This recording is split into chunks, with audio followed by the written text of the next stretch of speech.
Mr. President, last week I came to the floor to talk about how the President's economic policies are failing to serve the lower and middle-income Americans he claims are his priority.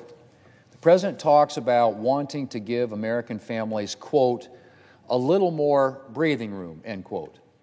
But his big government, big spending policies are taking away Americans' breathing room. His cash-strapped families struggling with the effects of the President's historic inflation crisis can attest. Well, today, Mr. President, I want to talk about another set of the President's policies that aren't serving Americans, and that's the President's energy policies. Since the day he took office, President Biden has pursued an agenda that is hostile to conventional sources of energy, namely oil and natural gas. He set the tone on his very first day in office when he canceled the Keystone XL pipeline, an environmentally responsible pipeline project that was already underway and that was to be paired with $1.7 billion in private investment in renewable energy to fully offset its operating emissions. He also almost immediately froze new oil and gas leases on federal land, sending a clear signal to oil and gas producers that his administration would be reluctant to work with them to increase American energy production. And he's continued along the same lines ever since. From raising taxes on conventional energy to proposing a rule that would effectively mandate that automakers only make electric vehicles beginning in the near future, the President's policies have targeted conventional energy. In March, the President announced that he would close off a substantial part of the Arctic to oil and gas development.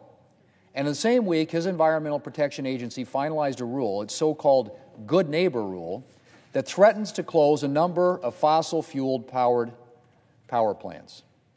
So why is all this a problem, Mr. President? After all, members of both parties support alternative energy technologies. Why are the President's efforts to shut down conventional energy production a problem? Well, Mr. President, the President's attacks on conventional energy are a problem because conventional energy still plays an essential role in providing a steady, reliable energy supply to American consumers. No matter how much the White House might wish it weren't the case, the technology to fully transition the United States to clean energy simply doesn't exist yet. And all the Green New Deal anti-conventional energy policies in the world can't change that basic fact. What the President's Green New Deal anti-conventional energy policies can do, however, is jeopardize our nation's energy supply and drive up prices for American consumers. Americans know the energy price hikes of the Biden administration all too well. From restricting oil and gas production to imposing tax hikes on conventional energy, President Biden's energy policies have driven up Americans' energy costs. But that will be nothing compared to what will happen if the President succeeds in choking off and drastically reducing conventional energy production. Prices will soar. Blackouts, brownouts, and calls for energy rationing will become commonplace. And our economic and national security will be in jeopardy.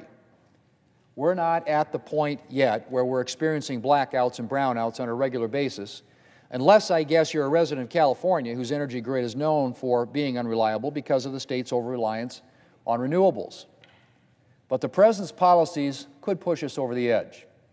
Mr. President, in February, the PJM interconnection, which manages a substantial part of Eastern America's electric grid, released a report warning that fossil fuel plants are being forced to retire at a faster rate than new renewables can be brought online at a rate of roughly 2 to 1. In other words, Mr. President, we're rapidly approaching a situation where we simply don't have the ability to keep up with electricity demand. And as the report underscored, that situation is being driven by anti-conventional energy policies. The Wall Street Journal, which weighed in after the PJM report was released, noted that, and I quote, "Most projected power plant retirements are policy-driven," end quote. That's what the report says. In other words, power plants aren't closing because they've reached the end of their operating life. They're closing because of policies designed to discourage conventional energy. I've already mentioned the EPA's new Good Neighbor Rule, which could force power plants in 22 states to close. And then there are things like utility company environmental, social, and governance, or ESG policies, policies that utility companies can voluntarily adopt, but that this administration wants to mandate, which the PJM report highlights as a factor in plant closures. Not only do overreaching ESG policies force some of our most reliable energy facilities offline, these facilities are also being replaced with technologies like solar that are inherently intermittent and can't be dispatched in times of high demand. The Wall Street Journal notes that, and I quote, Illinois and New Jersey climate policies could reduce generation by 8,900 megawatts, end quote. That amount of energy would be enough to power over 7 million households. So in other words, Mr. President, policies that discourage conventional energy are already having an effect in threatening our nation's energy supply.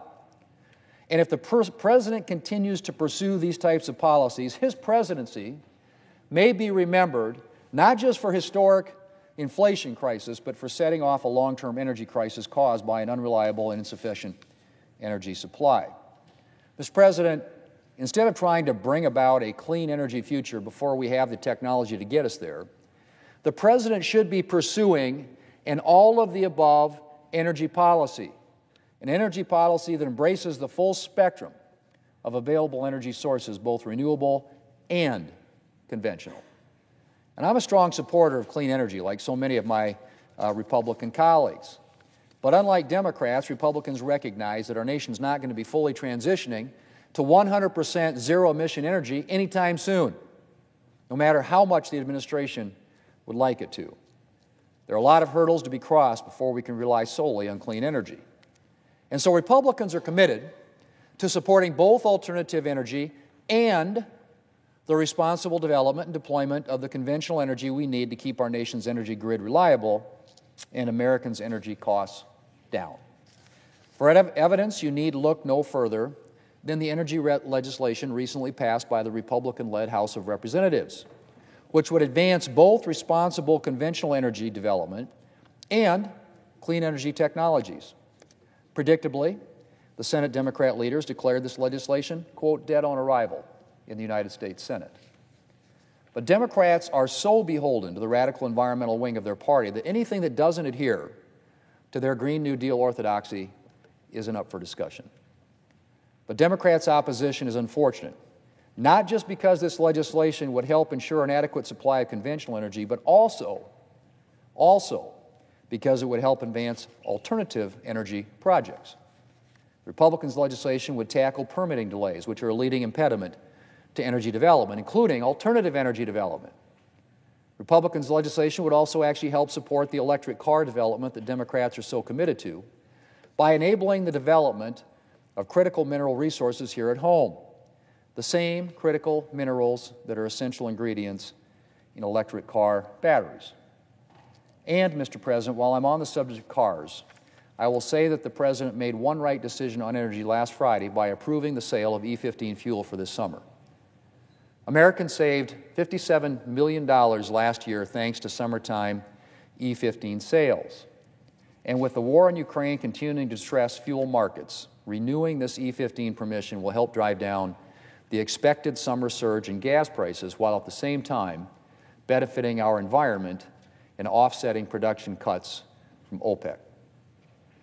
But while I'm glad the President listened to calls from me and others to extend E15 sales through the summer, it's unfortunately one of just a handful of times where the President has opted for reliable and affordable energy instead of an unrealistic, anti-conventional energy policy.